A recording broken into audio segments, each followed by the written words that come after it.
catalogar este programa. No es un programa ni de izquierda ni de derecha, ni lo será nunca, es un programa de país. Lo que intenta hacer es un programa transversal para empujar, para desarrollar, para cambiar, para transformar la sociedad canaria y su economía hacia una economía más justa, mejor distribuida, más sostenible, con más capacidad de desempeño de la felicidad y del bienestar de los canarios. Este programa económico es un programa para el bienestar y para la prosperidad. Nadie espera de programas extremistas en ninguna dirección. La única dirección en la que este programa trabaja es en profundizar en una estructura económica y social de Canarias que esté basada en los equilibrios, que sea transversal, que sea para nuestra gente, que sea para que los canarios y canarias puedan ser más felices o tengan más prosperidad y mayor bienestar.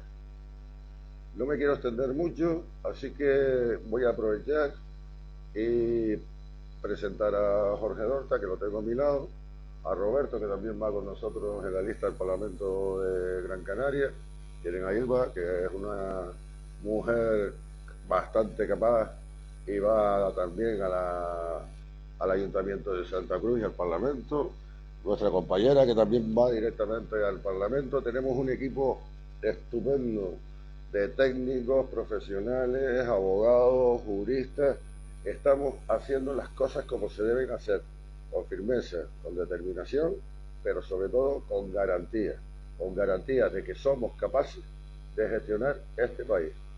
Les paso la palabra a Córdoba.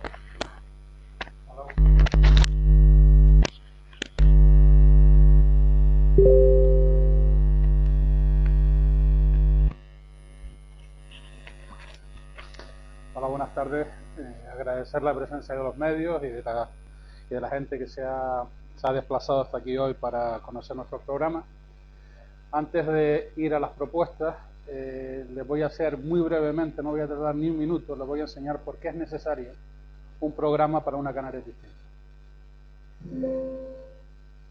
En el año 2000, nuestro PIB por habitante era de 23.000 euros.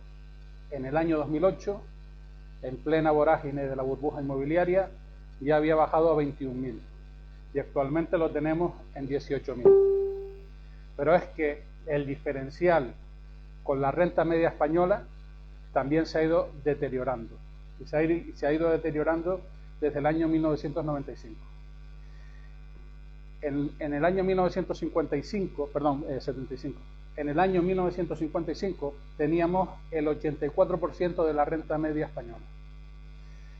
En los años 75 al 95 llegamos a tener entre el 93 y el 97%, y a partir de ahí hemos caído en picado. Llevamos 20 años cayendo en picado. Actualmente tenemos el 74% de la renta media española.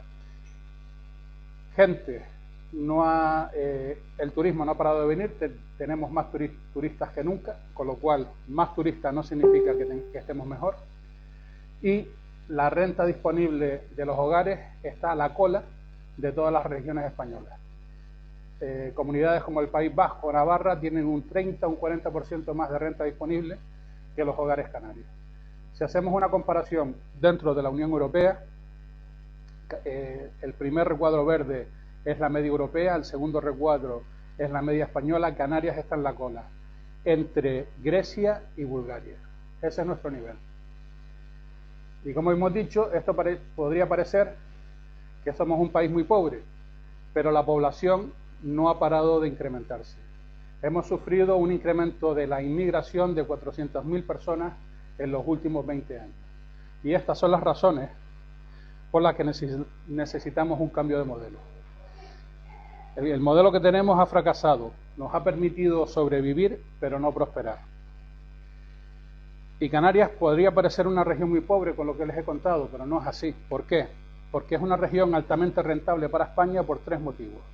El primero, la mayor parte de la actividad económica en Canarias no tributa en Canarias, tributa en otros sitios. Segundo, Canarias, al perder los puertos francos, se ha convertido en un mercado cautivo en el que en los puertos francos comprábamos el 12% de nuestras importaciones totales, se las comprábamos a España, actualmente es más del 80%. Y esto se agrava cada vez más, cada año que pasa es peor. En el año 2008 teníamos un autoabastecimiento del 23%, hoy tenemos un autoabastecimiento de tan solo el 8%. Eso significa que en España el mercado canario crea muchos puestos de trabajo y mantiene muchos beneficios empresariales. Y la tercera razón es que Canarias, con ser tan solo el 4,5% del Producto Interior Bruto español, genera el 20% de los ingresos turísticos. Pasa lo mismo que pasaba en Cuba, cuando Cuba era española. Estos ingresos le permiten a España compensar la balanza comercial deficitaria. Canarias es un país rico lleno de pobres, y eso el PNC no va a permitir que siga ocurriendo. ¿En qué se traduce esto? Esto se traduce en falta de oportunidades, se traduce en personas baldías y en campos baldíos. Y para cambiar eso, el PNC tiene que ser en el Parlamento la voz que defienda los intereses de los canarios, de los hijos de este país. Este modelo fracasado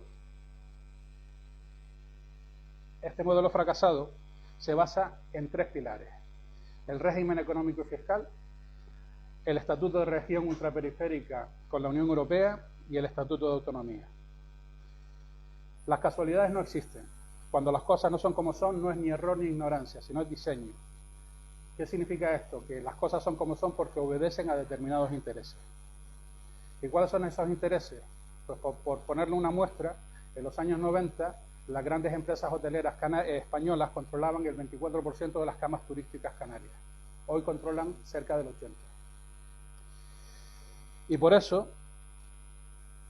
tanto el REF como la política turística no se hizo pensando en los intereses de Canarias, sino en los intereses de España en Canarias. Y por eso seguimos teniendo bajos salarios, altos niveles de precariedad, altos niveles de pobreza y de exclusión social.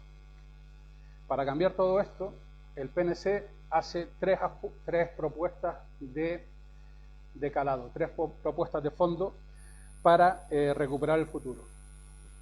La primera es una hacienda canaria. ¿Qué significa una hacienda canaria? Cuando ustedes se compran hacen un contrato con Vodafone, no hacen un contrato con Vodafone en el Reino Unido, que es una empresa, Vodafone es una empresa inglesa, sino lo hacen con Vodafone España, porque el gobierno de España le dice que si usted saca beneficios en España, usted tiene que tributar en España. Eso no pasa en Canarias. En Canarias hay muchas empresas españolas sacando beneficios en Canarias que no tributan en Canarias. ¿Por qué? Porque tenemos unas relaciones asimétricas con el resto del Estado. Si la actividad económica que se genera en Canarias tributara en Canarias, no necesitaríamos ni transferencias ni mendigar a Madrid. Necesitamos tener la llave de nuestros impuestos. La segunda propuesta para el cambio de modelo es una ley de residencia y establecimiento. Tenemos sobrepoblación. La saturación turística amenaza al territorio y la sociedad. Amenaza con que no seamos solamente una sociedad fallida, como demuestran los indicadores de pobreza y de paro, sino que también seamos un territorio fallido. Pero la ley de residencia y establecimiento nos invita o nos permite controlar 2 cosas muy importantes. Primero, el acceso al mercado laboral, y eso permitiría reducir el paro. Y segundo, la accesibilidad de la vivienda. Cuando se incrementa la demanda de vivienda, si estás en un territorio que tiene amplio, que puede urbanizar tierra, porque estás en Castilla, porque estás en Andalucía, que tienes tierra de sobra, el mercado se equilibra construyendo más. Pero si estás en un mercado en el que el suelo es escaso, como ocurre en una isla, la única forma del mercado equilibrarse es subiendo los precios. Y si suben los precios de la vivienda, suben los precios de los alquileres. Y si suben los precios de la vivienda, de los alquileres y de la cesta de la compra, pues no nos ha de extrañar que tengamos la exclusión social que tenemos actualmente en nuestra sociedad. Por hacerles una comparación, la densidad de un archipiélago turístico como Hawái es de 90 habitantes por kilómetro cuadrado. Es parecida a la de Fuerteventura. De hecho, es un poquito menor que la de Fuerteventura, porque Fuerteventura son 100 habitantes por kilómetro cuadrado. En Gran Canaria y en Tenerife estamos hablando de 610 habitantes por kilómetro cuadrado, y de 518, es decir, lo multiplicamos por 4, por 5, por 6. Esto realmente es insostenible y si queremos tener, digamos, un equilibrio ecológico, las islas ya hace tiempo que pasaron ese nivel, ¿no?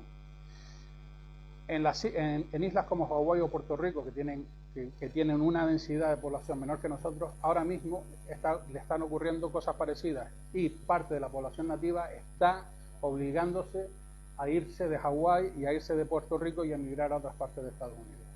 Eso no ocurre, por ejemplo, en las Islas Vírgenes Británicas o en las Islas Caimán, que son excolonias o que son territorios británicos que en su día fueron países y territorios de ultramar, porque el estatus de país y territorio de ultramar, que hablaremos un poquito más tarde, permite limitar la residencia.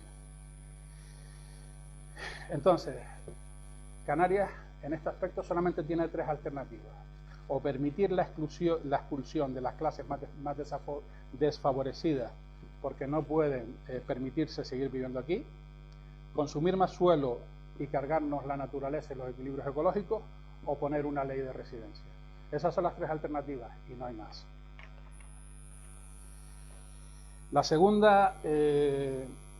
El tercer instrumento o la tercera propuesta para el cambio de modelo básicamente significa recuperar los puertos francos o el régimen, el REF del 72. Esto a día de hoy se llama PTU, País y Territorio de Ultramar. ¿Qué significa esto? Porque para estar dentro del paraguas europeo hay varias alternativas. Hay una alternativa de primera división, que es País y Territorio de Ultramar, que se crearon para las colonias europeas al inicio de la Unión Europea, y hay una alternativa de segunda división que se llama región ultraperiférica, ¿vale?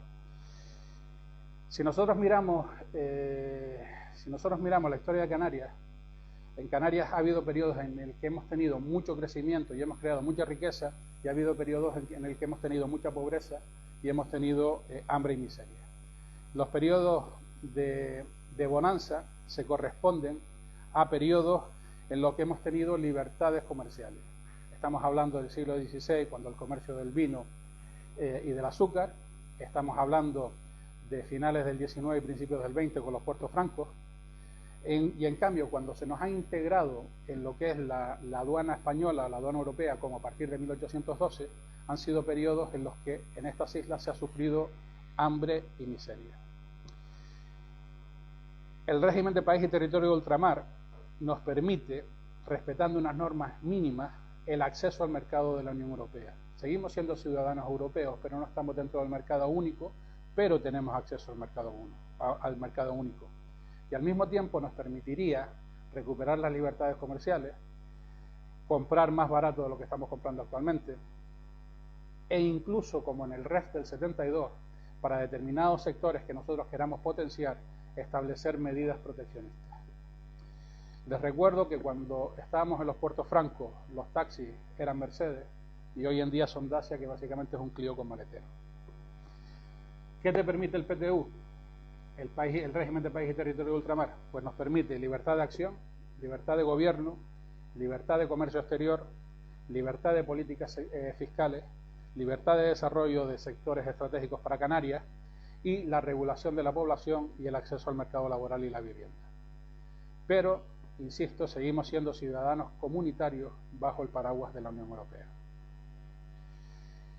También nos permitiría, igual que nos permitía en la época de los puertos francos, aprovecharnos de las subvenciones a la exportación de la Unión Europea.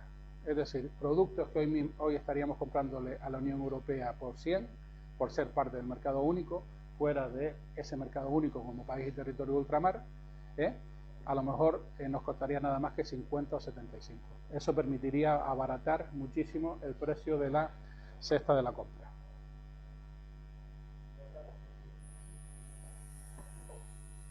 La siguiente propuesta es sobre el turismo. El turismo, evidentemente, es uno de los sectores principales de la economía canaria, así que merece que nos detengamos un poquito en él. Ahora mismo vamos a hacer una serie de propuestas sectoriales, no son de cambio de modelo, sino que se pueden implementar dentro del modelo actual y sirven para, medidas urgentes contra la exclusión social que estamos padeciendo en esta tierra. En Canarias el turismo es una actividad equivocada o cuanto poco desactualizada o anticuada. Los principales equívocos son dos: la idea de que con más turistas hay más progreso y la estrategia de intermediación, que es un verdadero peligro, sobre todo cuando quien intermedia es quien transporta. Estas no son palabras mías, estas son palabras de Domingo Hernández Peña, creador de la primera facultad de turismo del mundo. La capacidad de carga de un destino turístico se entiende como el máximo número de personas que pueden visitar un lugar al mismo tiempo sin causar daños físicos, económicos, socioculturales o ambientales, así como un inaceptable descenso de la satisfacción de los visitantes. Esto es la definición del turismo sostenible que hace la Organización Mundial del Turismo. Por tanto, proponemos un turismo sostenible. Y al que le asuste esa idea, les recuerdo que en los años 90 nosotros teníamos 10 millones de turistas y teníamos un PIB por habitante, como vimos al principio, superior al que tenemos ahora. A partir de ahora tenemos 14, 15 y 16 millones de turistas y nuestra situación no ha mejorado sino empeorado. Como decía Domingo Hernández Peña, la idea de que más turistas trae más progreso es equivocada. El turismo de masas no resuelve nuestros problemas, desplaza a la población nativa de determinados sectores y de determinadas poblaciones y tiene una altísima huella ecológica. El 50% de la huella ecológica canaria corresponde al turismo, que significa que en agua y energía un turista consume 2 y 3 veces lo que consume un canario. No se trata de meter más turistas, se trata de incrementar la ganancia por turista. ¿Y cómo incrementamos la ganancia por turista? Pues con dos medidas fiscales. La primera, la ecotasa turística por pernoctación. Y la segunda, un suplemento en el IGIC, que nosotros proponemos también para los establecimientos hoteleros que estén en el régimen de todo incluido. ¿Por qué? Porque el todo incluido es un modelo depredador y extractivo que trata de maximizar el beneficio del hotel, dejando lo menos posible en el entorno en el que se asienta. ¿Vale? De este incremento en el IGIC estaría excluida la producción local. ¿Qué significa esto? Esto significa que si el hotelero le quiere comprar los tomates al señor de Almería, yo le hago el incremento en el IGIC. Pero si se lo compra al señor de la aldea, ese incremento no se le aplica, lo que le permite al señor de la aldea tener un cliente a largo plazo y establecer contratos a largo plazo con esos hoteleros, posiblemente a través de cooperativas de distribución agrícola que ya propondremos, y mejora. Es una de las propuestas para la mejora del sector primario. ¿Y por qué ponemos una ecotasa turística? Porque el turismo se beneficia de un capital natural que aporta esta tierra. Y de la misma forma que un hotel necesita mantener su jardín, sus instalaciones, ¿vale? El atractivo natural de esta tierra, que es parte de su oferta turística, también hay que mantenerlo. Y no solamente hay que mantenerlo, hay que recuperarlo porque está muy degradado, precisamente muchas veces por la propia acción turística. Dentro del sector turístico también hay otra problemática, que es el sector extrahotelero. Hay que acabar con el derecho de pernada de turoperadores y explotadores turísticos a los pequeños propietarios de los bungalows y de los apartamentos en el sur, a través de una ley turística desfasada que les obliga a comercializar su producto no como vivienda vacacional, sino dentro de lo que se denomina la ley unidad de explotación. ¿Qué significa esto?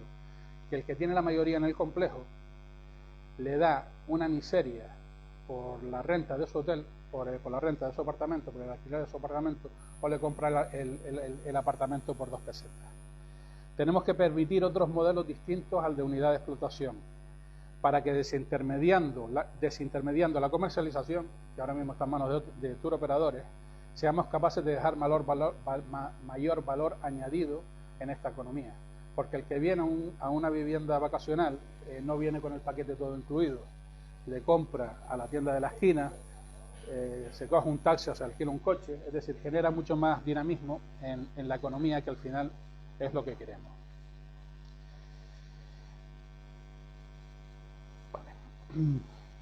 Una cotasa turística de alrededor, que sea capaz de recaudar alrededor de 200 millones, entre 200 y 300 millones al año, que después se pueden apalancar con fondos europeos, que ya explicaremos más tarde, simplemente es 3 o 4 euros por pernoctación. Nadie va a dejar de venir a Canarias por 20 euros. Y no necesitamos 16 millones de turistas, estas cifras las conseguimos con 10. De hecho, hace unos años yo hice un estudio sobre el sector turístico, y para llegar al mismo porcentaje de beneficios sobre el PIB turístico que Baleares, por ejemplo, eso supondría para el Gobierno de Canarias y para la Hacienda Pública de Canarias casi 400 millones de euros más. Si fuésemos al mismo nivel de beneficios sobre el PIB turístico de Galicia, estaríamos hablando de 700 millones, y de Valencia estaríamos hablando de 1.000 millones. Canarias, cuando miramos el PIB turístico, los gastos que nos ocasiona el turismo, porque el turismo nos ocasiona gastos, hay que limpiar las playas, hay que dar servicios administrativos, hay que dar toda una serie de servicios que nos cuestan 1.000 millones de euros al año. La promoción turística, que también la pagamos nosotros, pues cuando comparamos los gastos que nos ocasiona el turismo con los ingresos que nos da el turismo, de todas las regiones españolas, somos las que menos ingresa. De hecho, el beneficio sobre el PIB turístico de Canarias es el 8,85%, cuando en Madrid es del 37% o en Valencia del 15%. Vale.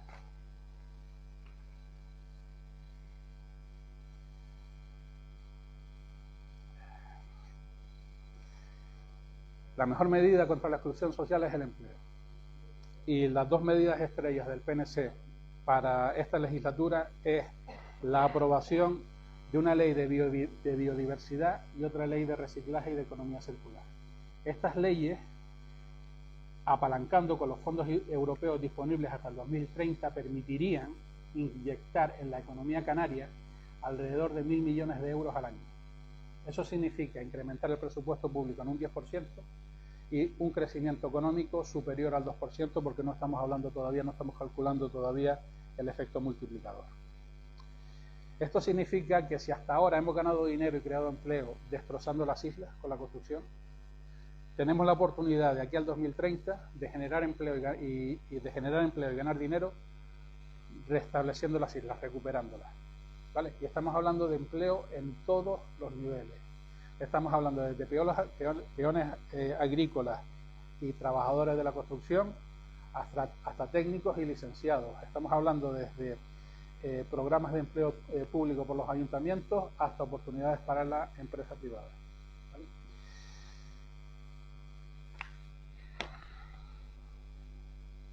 Entonces, esto está alineado con lo que están diciendo la economía verde, la economía azul, y no solamente estamos hablando de empleo, estamos hablando también de la capacidad de generar desde Canarias, que tenemos una gran riqueza en biodiversidad, de actividades de muchísimo valor añadido, como son las actividades relacionadas con la biotecnología. Otra de nuestras propuestas es revisar la SEC, la zona SEC y el registro de buques. ¿Por qué? Porque son de juguete, ¿vale? Igual que Domingo Hernández Peña decía que las universidades canarias son universidades de andar por casa, la SEC y el registro de buques son medidas, instrumentos de andar por casa, son de juguete, nunca se diseñaron para que funcionaran. ¿Por qué? Porque no son competitivas a nivel internacional. Una zona SEC funciona no para darle un beneficio fiscal mínimo a una pequeña empresa. Una zona SEC funciona porque le da incentivos suficientes a una gran empresa para que se establezca en ese territorio y alrededor de ella se cree un ecosistema, un tejido industrial que le dé soporte y que le dé sustento. 6 millones de euros, que es el máximo que te permite la zona SEC de grabar, es una gota en el desierto, es una gota en el océano para empresas como Microsoft, Google o cualquiera de estas.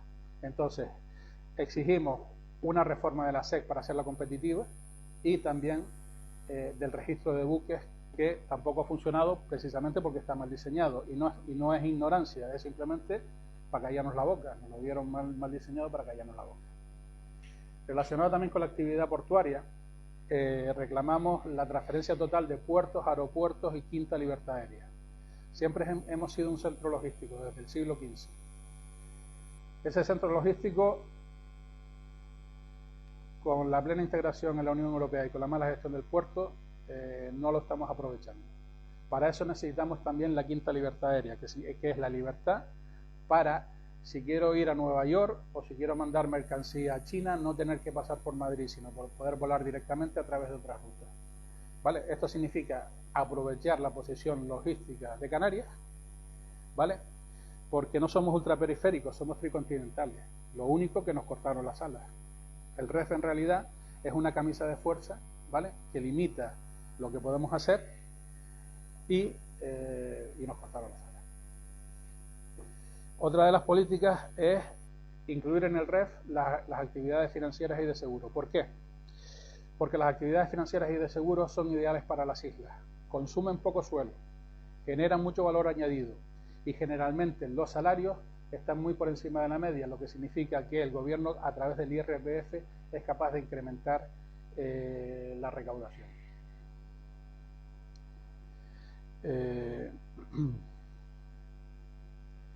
Hay otra propuesta también dentro de esto mismo, que es la creación de un fondo soberano. ¿Qué significa un fondo soberano? Un fondo soberano significa que los excedentes de puertos y aeropuertos, los excedentes de la tasa turística y las potenciales riquezas que hayan en nuestro mar, ¿vale?, impedimos que el político meta la mano en la lata del golfo, ¿vale? Son instrumentos que se crean, lo tiene Noruega, lo tiene Singapur, lo tienen muchísimas economías avanzadas, ¿vale?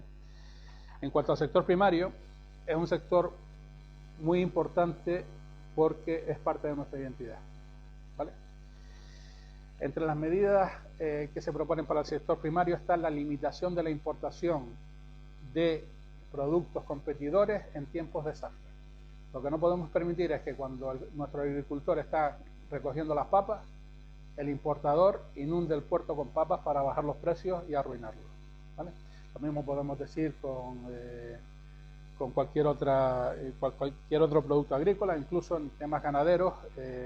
Está protegida la producción de huevos y de carne de pollo, pero por ejemplo de conejo, que también podríamos ser autosuficientes, pues ahí también hay que tomar medidas para proteger a ese sector. También significa impulsar las cooperativas de distribución agrícola para facilitar el acceso a los mercados y a determinados clientes que se pueden juntar a nuestros agricultores. También, cuando hablamos de ayudar al sector primario, no estamos pensando en volver a coger el sacho. Tenemos que dar ayudas a la tecnificación de la actividad agrícola, ¿vale? Y también una propuesta importantísima es una subvención por superficie cultivada, igual que hace Francia. Yo le doy a usted una subvención por hectárea cultivada, y si se me agrupan 3 o 4 para tener más terreno, se me agrupan 3 o 4. Usted cultive lo que quiera para el mercado interior o para el mercado exterior, ¿vale? Pero yo le estoy, y además esto en parte se puede hacer con fondos europeos, pero yo le estoy ayudando a usted a que mantenga la isla bonita, porque son los jardineros de la isla, y a que mantenga nuestra biodiversidad, ¿vale? También dentro de este sector y otros sectores, como incluso en el tema del turismo, el tema de las actividades turísticas o en el tema de desarrollo de software, apostamos por la economía colaborativa, es decir, potenciar el trabajo en grupo y la asociación de empresas para generar riqueza y explotar complementariedades, buscando sinergias dentro de sectores como el tecnológico, el primario o incluso de actividades turísticas, como dije antes. Y tampoco podemos olvidarnos de las pymes y autónomos, que ahora mismo tienen una enorme problemática, ¿vale? Hay que ayudar a las pymes a desarrollar nuevos negocios, nuevos modelos de negocio. Los modelos de negocio que están actualmente en Canarias son obsoletos porque estamos limitados en lo que podemos hacer como región ultraperiférica. No es como los puertos francos que podíamos salir.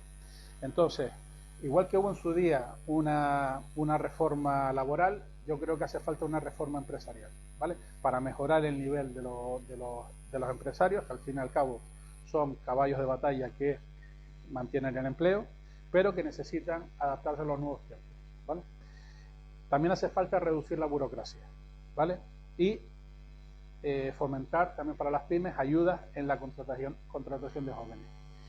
Y en los autónomos, que son los esclavos del siglo XXI, la propuesta del PNC es cuota cero si no ganas más del salario mínimo interprofesional.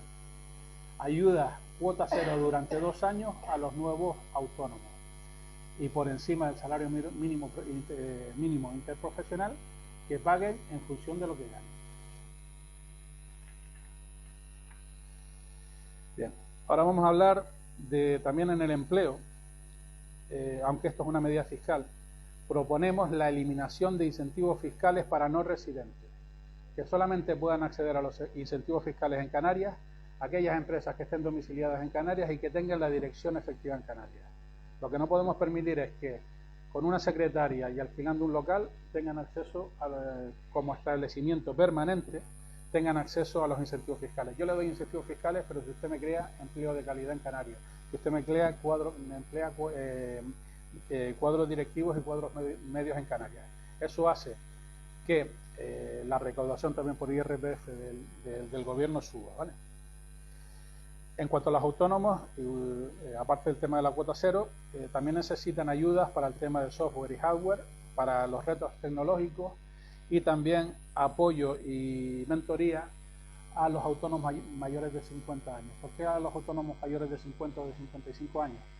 Porque a los 50 o 55 años es muy difícil que una persona que se queda sin trabajo se reintegre en el mercado laboral.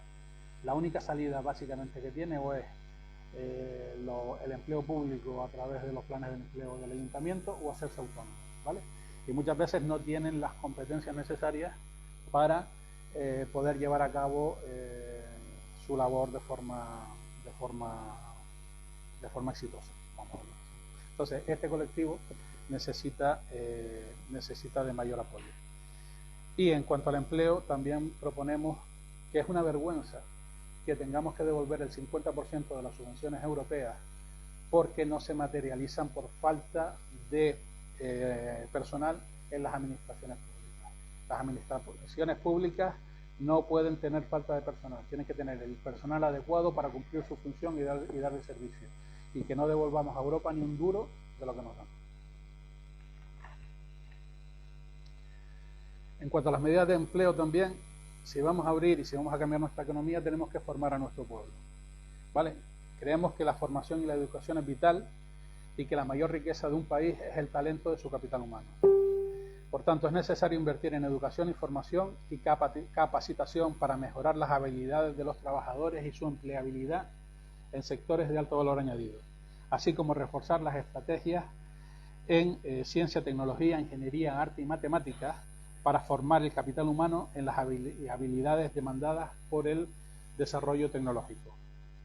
Y en un lugar donde vivimos en gran parte del turismo, es importantísimo reforzar la formación en idiomas y las competencias básicas de comprensión lectora, etcétera, etcétera, etcétera, en la escuela. Por último, y ya para terminar,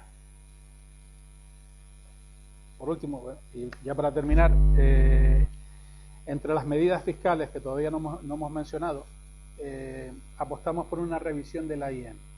Por ejemplo, en el sector de envases de plástico, de cristal y embalaje, ¿vale? Hay un mercado, uno de los problemas que tiene el sector primario para exportar productos de alto valor añadido es el enorme porcentaje del IEM que les encarece mucho los frascos para exportar, por ejemplo, y les pongo un caso real, productos con el aloe vera. De hecho, hay empresas canarias que tienen que exportar el aloe vera a la península y envasarlo allí porque les sale más barato eso que el coste de los envases en Canarias por el IEM. Eso significa que el coste de los envases que están comprando nuestros productores está muy por encima del precio internacional de dicho envase. También proponemos, debido a la situación de la exclusión social, una bajada temporal en el IFIC, del que dejaríamos fuera el sector turístico. Cuando se nos dice, ¿y esa bajada cómo la compensa? Pues con con responsabilidad fiscal, es decir, con la reducción al despilfarro. Y aparte de eso, como hemos dicho antes, por ejemplo, nuestras propuestas con la ley de biodiversidad o la ley de reciclaje, estamos hablando de inyectar 1.000 millones en la economía canaria. Les recuerdo que cuando entramos en la Unión Europea y fue el boom de arreglar los caminos reales y todo eso, las ayudas europeas en aquel tiempo, 200, 300 millones, no eran más. Estamos hablando de multiplicar por 4 o 5 esa actividad económica, ¿vale? También proponemos un ajuste por inflación en el IRPF, es decir, hay que subir el mínimo exento y los tramos hay que elevarlos para que Hacienda no se beneficie del incremento de la inflación tan fuerte que ha habido, ¿no? Y últimamente en el tema de la vivienda, pues hacen falta, como ya han dicho algunos de los compañeros en los medios, hacen falta 17.000 viviendas sociales en Canarias. No se ha construido ninguna en los últimos años, pero con eso no solucionamos el tema del encarecimiento de la vivienda. La única forma de solucionar el tema del encarecimiento de la vivienda es con una ley de residencia que limite la demanda. Y bueno, y eso es todo. Muchas gracias y espero que les haya gustado.